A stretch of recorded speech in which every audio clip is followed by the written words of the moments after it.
سارا زمانہ جان رہا ہے، سارا زمانہ جان رہا ہے، کیسے رہے اجداد جمعیت زندہ باد، جمعیت زندہ باد، جمعیت زندہ باد، جمعیت زندہ باد۔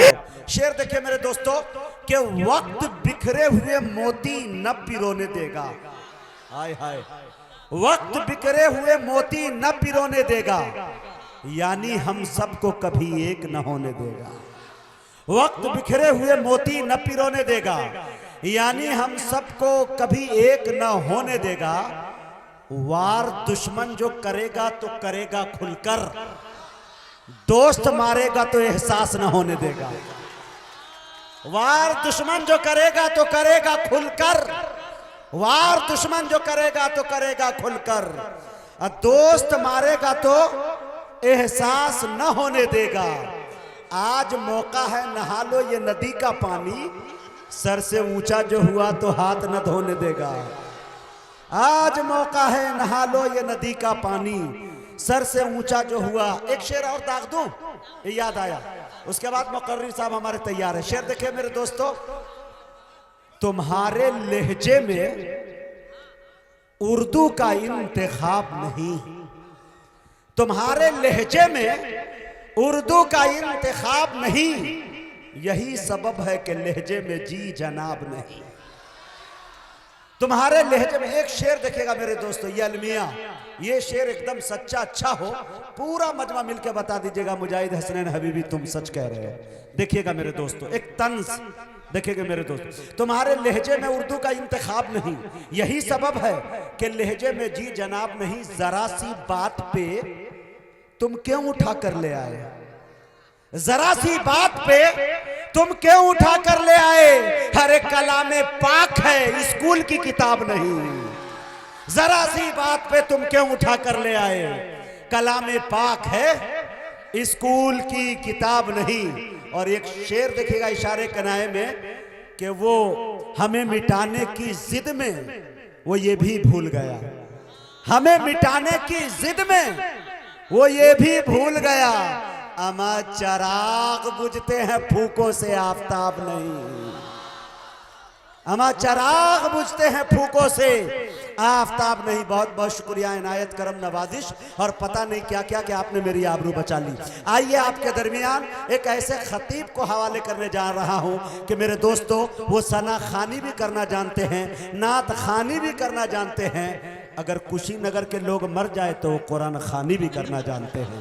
میں بڑے ادب کے ساتھ جناب حضرت مولانا طارق انور قاسمی سیتا مڑھی بہار سے گزارش کر رہا ہوں وہ تشریف لائے اور اپنی تقریر سے ہم سامعین کو نوازیں۔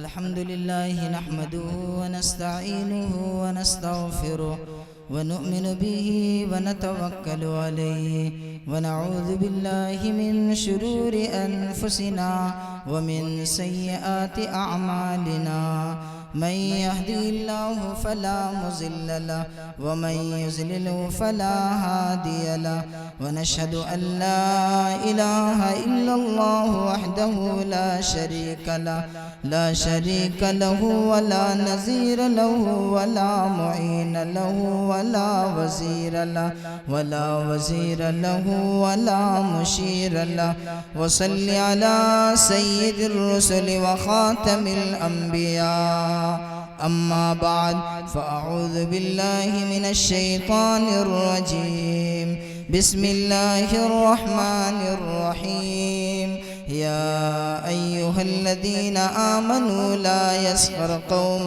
من قوم عسى أن يكونوا خيرا منهم، صدق الله مولانا العظيم وصدق رسوله النبي الكريم، ونحن على ذلك لمن الشاهدين والشاكرين، والحمد لله رب العالمين۔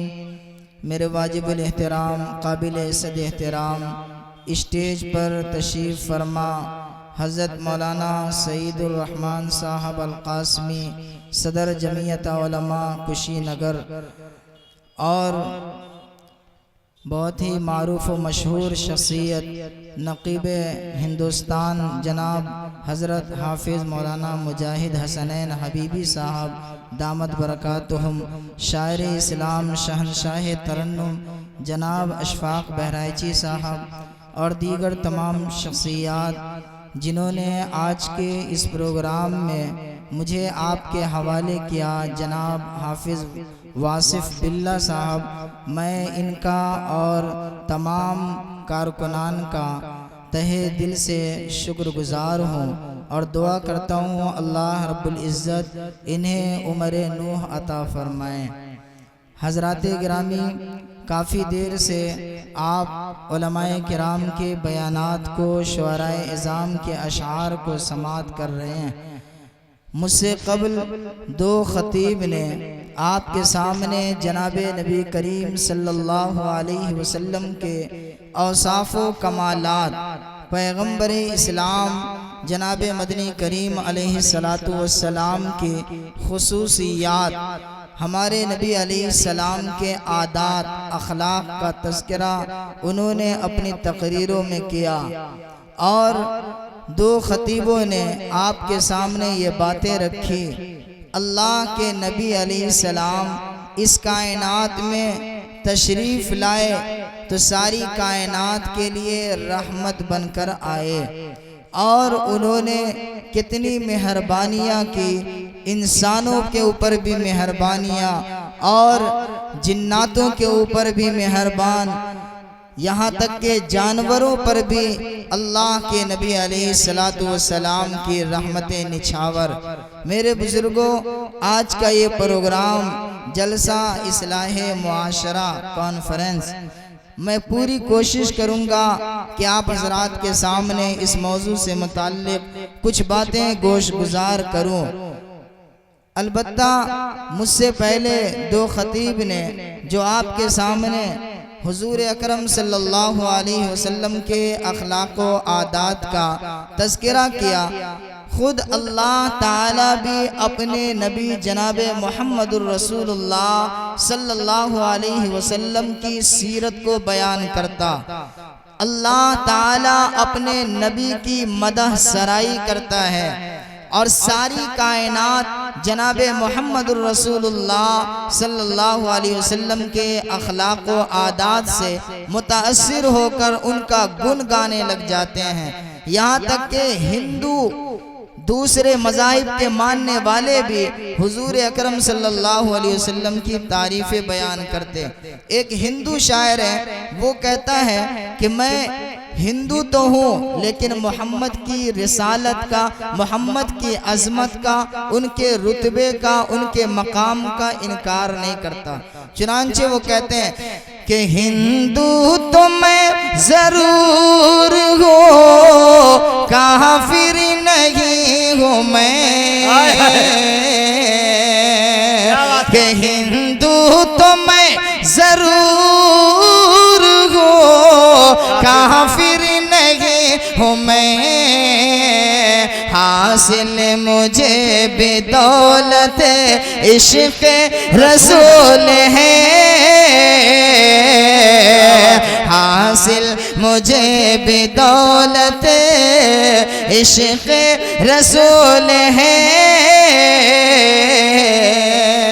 ایک شاعر ہے چرن سنگھ بشر، انہوں نے نبی اکرم صلی اللہ علیہ وسلم کی محبت کو اس انداز میں بیان کیا کہ بشر کو اس بشر کی یاد سے تسکین ملتی ہے، بشر کو اس بشر کی یاد سے تسکین ملتی ہے، بشر کو اس بشر کی یاد سے تسکین ملتی ہے، کہ بشر کو اس بشر کی یاد سے تسکین ملتی ہے، کہ جس کا نام لوح عرش پہ تحریر ہے ساقی کہ جس کا نام لوح عرش پہ تحریر ہے ساقی۔ خود اللہ کے نبی علیہ السلام نے فرمایا من احب سنتی کان معی فی الجنہ، کہ جس نے میری سنت سے پیار کیا، میری سنت کو اختیار کیا، میرے طریقے کو اختیار کیا، وہ جنت میں میرے ساتھ ہوگا۔ اب ہمیں اور آپ کو دیکھنا ہے اللہ کے نبی علیہ السلام کی کون کون سی سنت ایسی ہے جو ہماری زندگی کے اندر نہیں ہے، ہم اس سنت کے اوپر عمل کرنے کا جذبہ پیدا کریں۔ دنیا کی شہرت، دنیا کی دولت، یہ دنیا کے اندر رہ جائیں گے۔ بڑے بڑے جائیداد کے مالک، بلڈنگوں کے مالک، وہ سب کا سب چھوڑ کر کے دنیا سے چلا جاتا ہے۔ دنیا سے جانے کے وقت میں اگر کوئی چیز انسان لے کر کے جاتا ہے تو صرف اور صرف وہ چیز ان کے ساتھ جائے گی جو اس نے اچھا اخلاق، اچھا کردار لوگوں کے سامنے پیش کیا، اور جس کے نتیجے میں اللہ نے انہیں اجر و ثواب عطا فرمایا، وہ اجر و ثواب لے کر کے دنیا سے جائے گا۔ اور ہم ایمان والوں کے اوپر نبی اکرم صلی اللہ علیہ وسلم کا جو احسان ہے، ہم ان احسانات کو کبھی فراموش نہیں کر سکتے۔ شاعر کہتا ہے کہ نہ دولت کام آئے گی، نہ شہرت کام آئے گی، نہ دولت کام آئے گی، نہ شہرت کام آئے گی، قیامت میں محمد کی شفاعت کام آئے گی۔ تو سجا لو اپنے چہرے پر رسول پاک کی سنت، اندھیرے قبر میں آقا کی سنت کام آئے گی، اندھیرے قبر میں آقا کی سنت کام آئے گی۔ میں نے قرآن عظیم کی جس آیت کا سہارا لیا، اس آیت کے اندر اللہ تعالی نے انسانوں کو متوجہ فرمایا ہے کہ دیکھو تم اگر اچھے اخلاق و کردار کو اپناتے ہو اللہ اس کا اجر عطا فرمائے گا، اور اگر برے کردار کی طرف جاتے ہو تو تمہاری شخصیت تباہ و برباد ہو جائے گی، تم ذلیل و خوار ہو جاؤ گے۔ آج میں نے جس آیت کا سہارا لیا، اس آیت کے اندر ہم میں کا بیشتر افراد ایسا ہے جو اس کے اندر ملوث ہے، اور جس کے نتیجے میں ہم اور آپ گناہگار ہوتے جا رہے ہیں، گویا جنت کے راستے سے الگ ہو کر جہنم کی راہ کو اختیار کر رہے ہیں۔ قرآن کریم میں خالق کائنات ارشاد فرماتا ہے یا ایھا الذین آمنوا لا یسخر قوم من قوم عسى ان یکونوا خیرا منہم ولا نساء من نساء عسى ان یکن خیرا منہن۔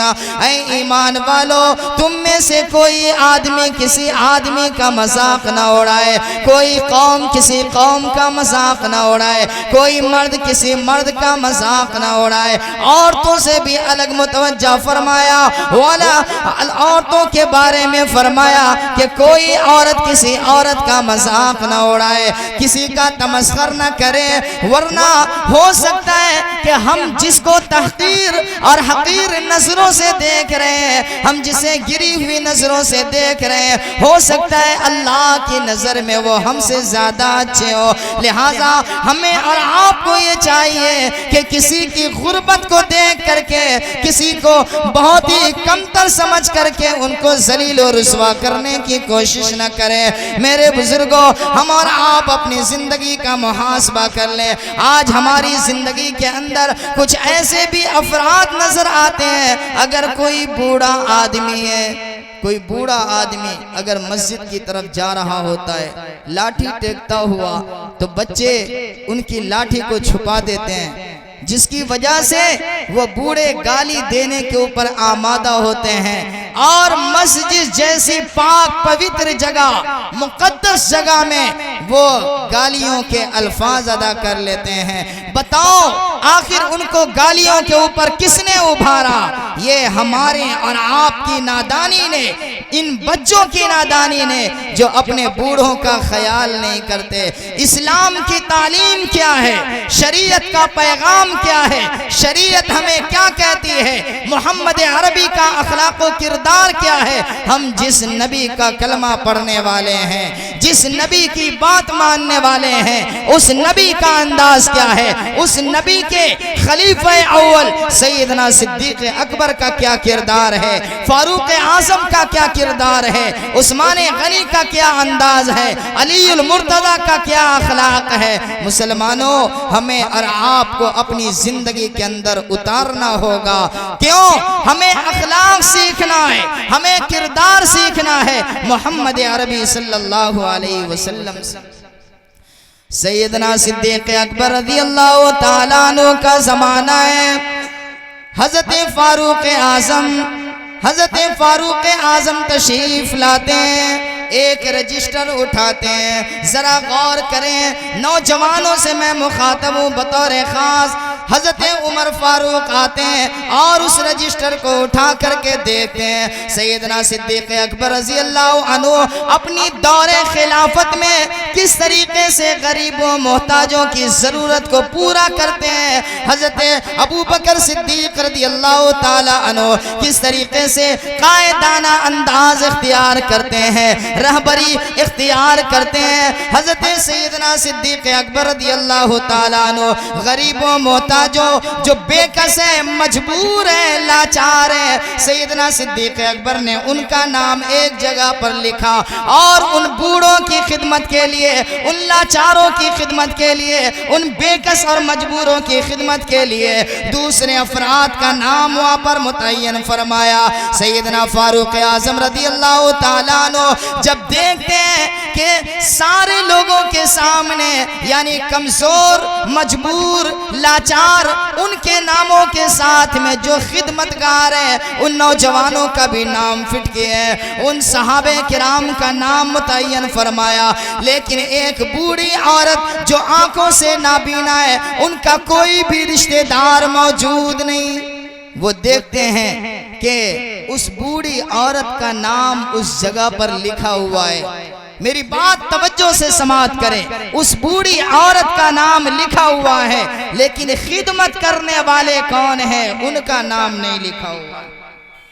سیدنا حضرت فاروق اعظم رضی اللہ تعالیٰ عنہ نے دیکھا اس بوڑھی عورت کا نام کے آگے ان کا مکمل پتہ لکھا ہوا ہے۔ سیدنا فاروق اعظم ان کی خدمت کے لیے ان کے گھر تشریف لے جاتے ہیں۔ جیسے ہی دروازے پر دستک دیتے ہیں، اندر سے آواز آتی ہے، کیا بات ہے؟ سیدنا فاروق اعظم کہتے ہیں، اماں میں آپ کے گھر کی خدمت کے لیے آیا ہوں، اماں میں آپ کے گھر پر جھاڑو لگانے کے لیے آیا ہوں، اگر پانی کی ضرورت ہو تو میں پانی پہنچانے کے لیے آیا ہوں، اماں آپ اپنے گھر کی خدمت کے لیے مجھے متعین فرما لیں۔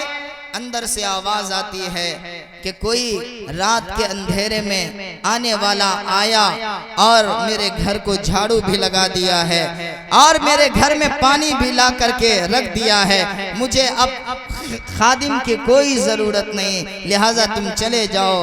حضرت فاروق چلے آئے، لیکن وہ سوچ رہے ہیں کہ آخر وہ کون ہے جو رات کے اندھیرے میں آتا ہے اور اس بوڑھی کی خدمت کر کے چلا جاتا ہے، یہ کون آدمی ہے؟ چنانچہ دوسرے دن حضرت فاروق اعظم نے سوچا کہ ذرا ہم دیکھیں یہ کون ہے۔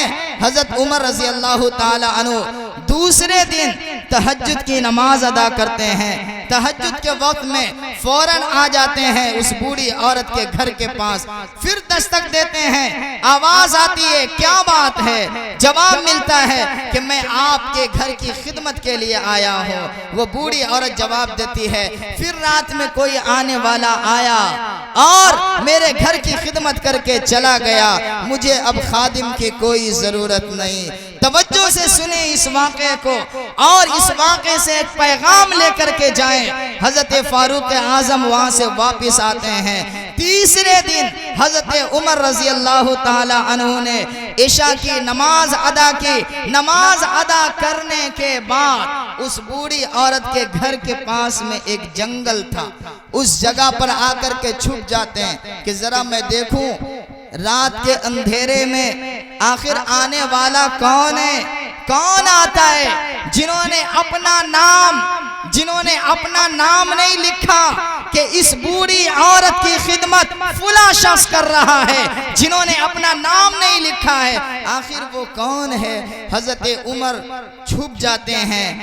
رات کا اندھیرا، اچانک دیکھتے ہیں کہ دور سے ایک ایسا شخص آ رہا ہے جس کے پاؤں میں چپل بھی نہیں ہے اور جسم کے لباس بھی پھٹے ہوئے ہیں، بوسیدہ لباس پہن کر اس بوڑھی عورت کے گھر کی طرف جا رہے ہیں۔ حضرت عمر فوراً وہاں سے آتے ہیں اور انہیں کہتے ہیں کہ آپ کون ہو بابا؟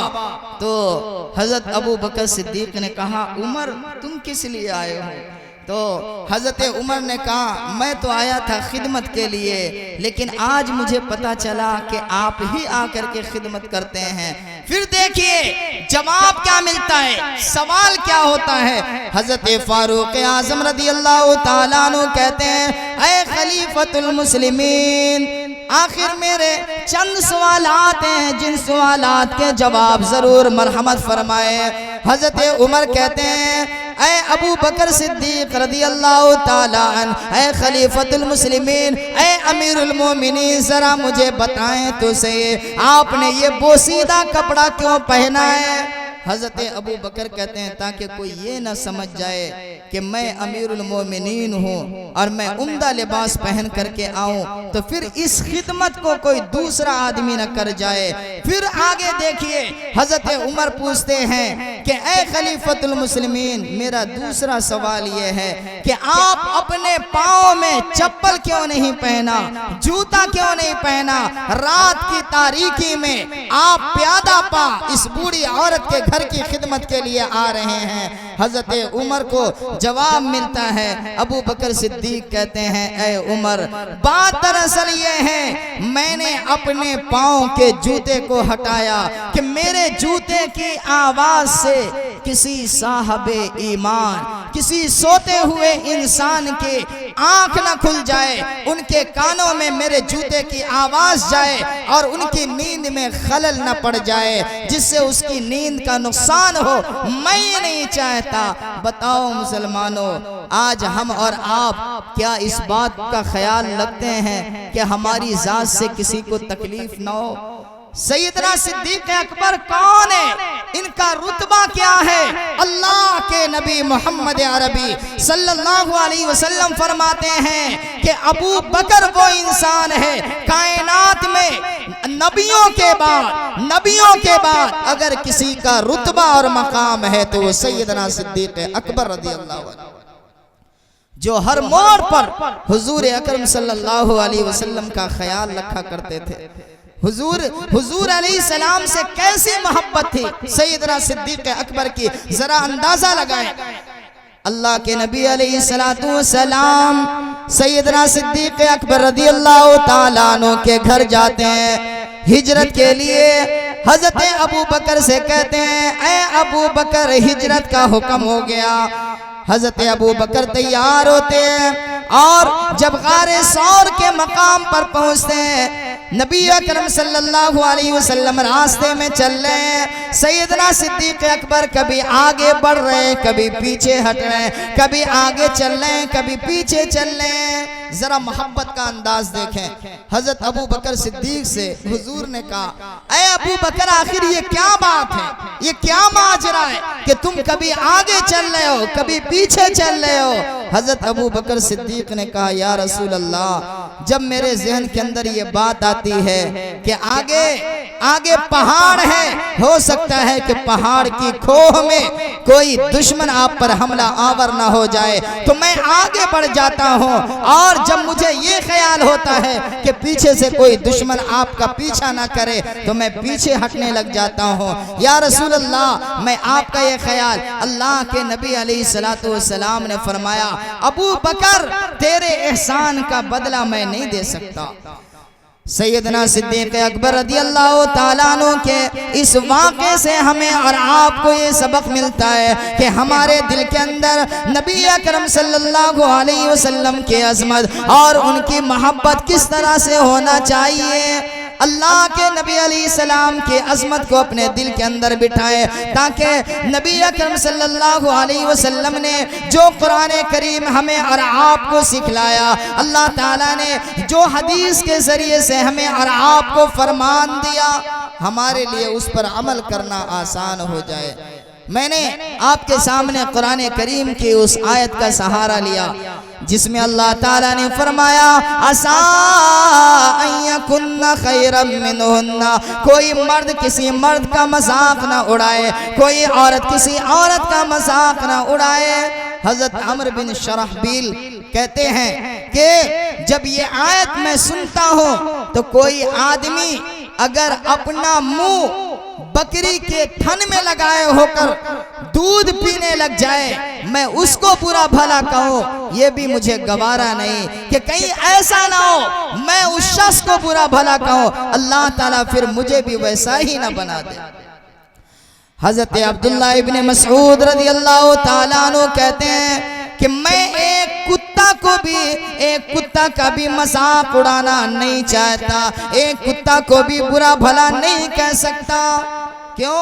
اس لیے کہ کہیں ایسا نہ ہو کہ اللہ تعالی ہم سے ناراض ہو کر ہمیں بھی وہی نہ بنا دے۔ میرے بزرگوں، مجھے پتہ چلا ہے کہ یہاں 12-1 بجے تک پروگرام مکمل ہو جاتا ہے اور آپ حضرات بھی جانے آنے کا ماحول بنانے لگے۔ خیر، میں نے جو قرآن کریم کی آیت کا سہارا لیا، میں اس آیت کا ترجمہ مکمل کر رہا ہوں، ملاحظہ فرمائیں۔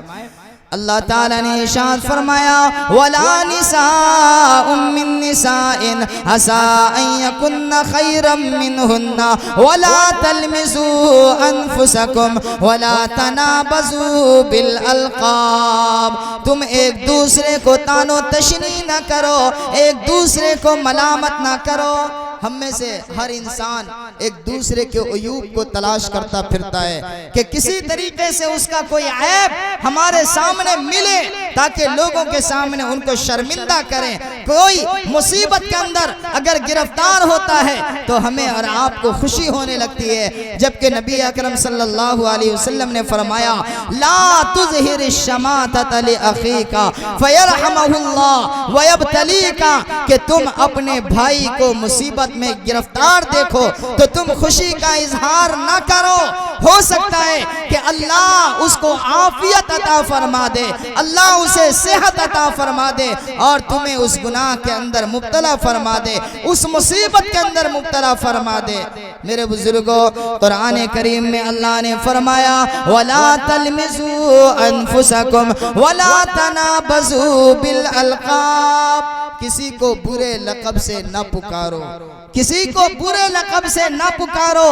اصلاح معاشرہ کا پروگرام ہے، آج ہم اور آپ اپنے گریبان کو جھانک کر دیکھیں، کیا آج ہم کسی کو برا بھلا نہیں کہتے، برے ناموں سے نہیں پکارتے ہیں؟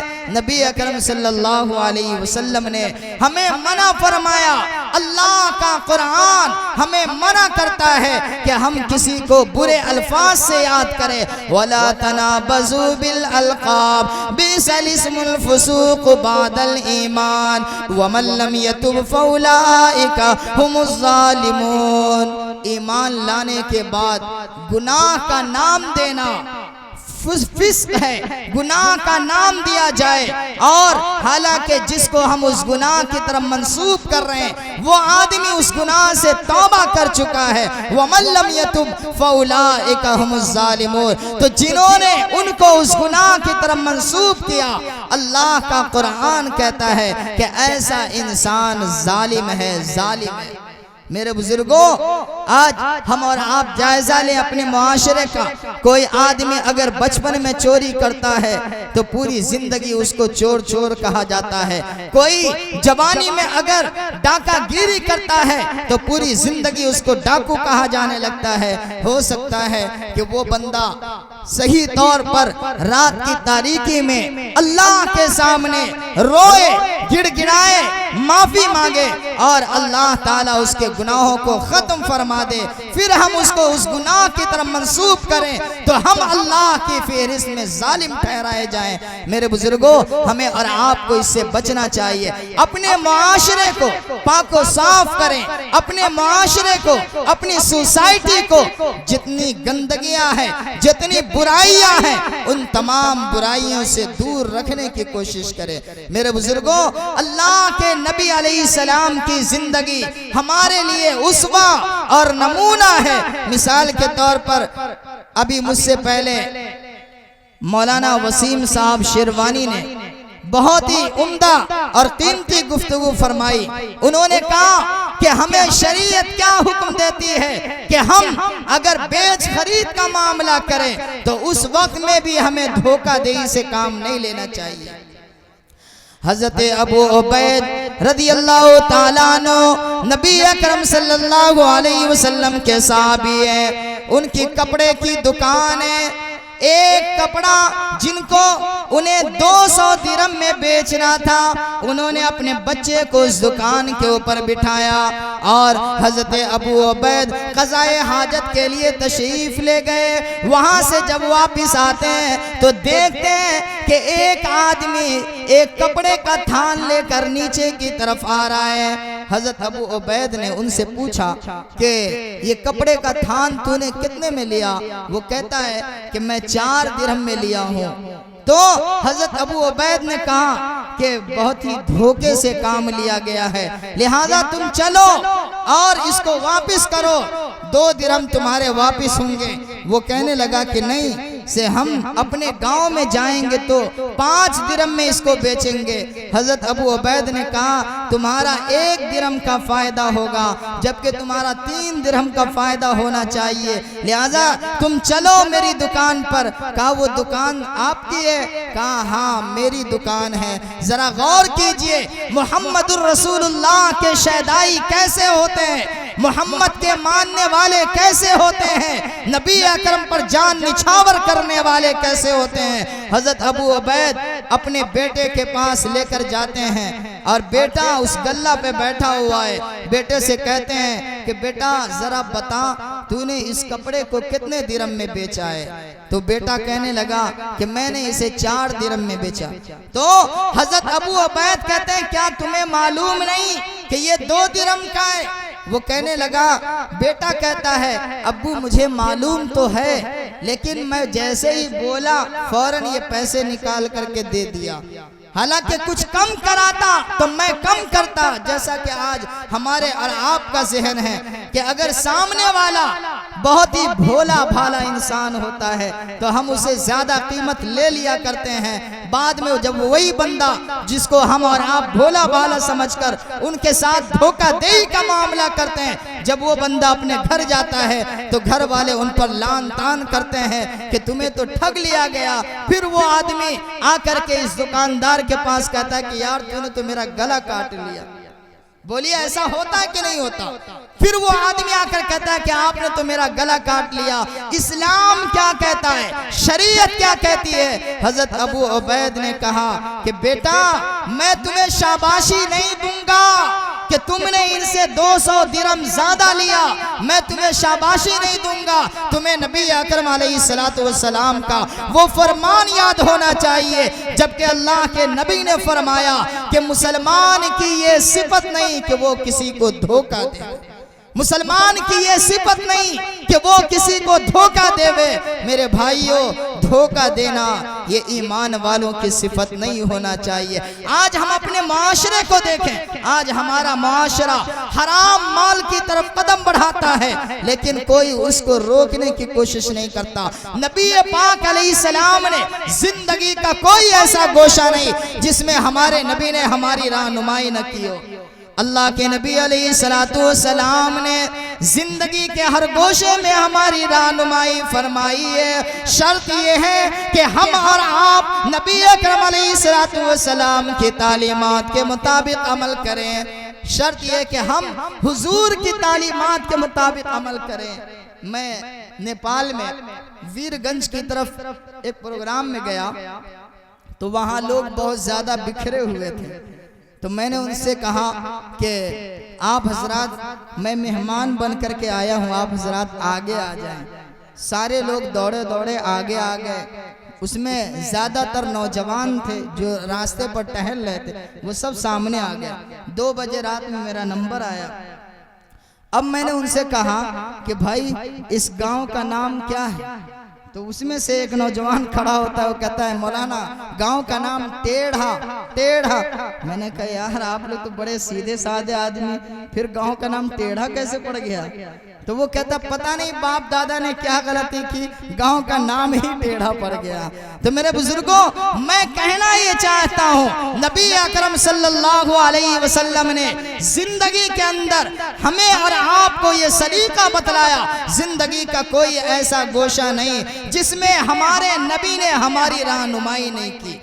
مثال کے طور پر ہمارا آپ اپنی زندگی کا تجزیہ کر لیں۔ ہمارے گھر کا پڑوسی ہے، چاہے وہ مسلمان ہو یا ہندو ہو یا یہودی ہو یا کرسچن ہو، چاہے وہ کسی بھی دھرم سے ماننے والا ہو، کسی بھی دھرم کا ماننے والا ہو، اسلام کیا کہتا ہے؟ ان کے ساتھ ظلم نہ کیا جائے، ان کے ساتھ زور زبردستی نہ کیا جائے، ان کا حق انہیں دے دیا کرو اور اپنے پڑوسی کا خیال رکھا کرو۔ پڑوسی میں کوئی بیوہ بھی ہے، یتیم بچے بھی ہیں، ہمیں اور آپ کو ان کا بھی خیال کرنا ہے۔ اللہ نے مال و دولت سے نوازا ہے، ہم اپنے بال بچوں کو دیکھتے ہیں، ہمارے بچے پل رہے ہیں اور خوش عیشی کی زندگی گزار رہے ہیں۔ میرے بزرگوں، کبھی اس یتیم کے گھر پر بھی جا کر کے دیکھ لیں، کہیں ایسا تو نہیں کہ وہ غربت کی زندگی میں اس سردی کے موسم میں پریشان حال ہے۔ ان بیواؤں کا خیال رکھیں جن بیواؤں کے پیر میں چپل بھی نہیں ہے۔ میرے بزرگوں، دعائیں تو اصل ان سے لی جاتی ہے۔ نبی اکرم صلی اللہ علیہ وسلم نے فرمایا الراحمون یرحمہم الرحمن، جو انسان دنیا والوں کے اوپر رحم کرتا، اللہ آسمان والا، اللہ تعالی زمین والوں کے اوپر رحم کرتا ہے۔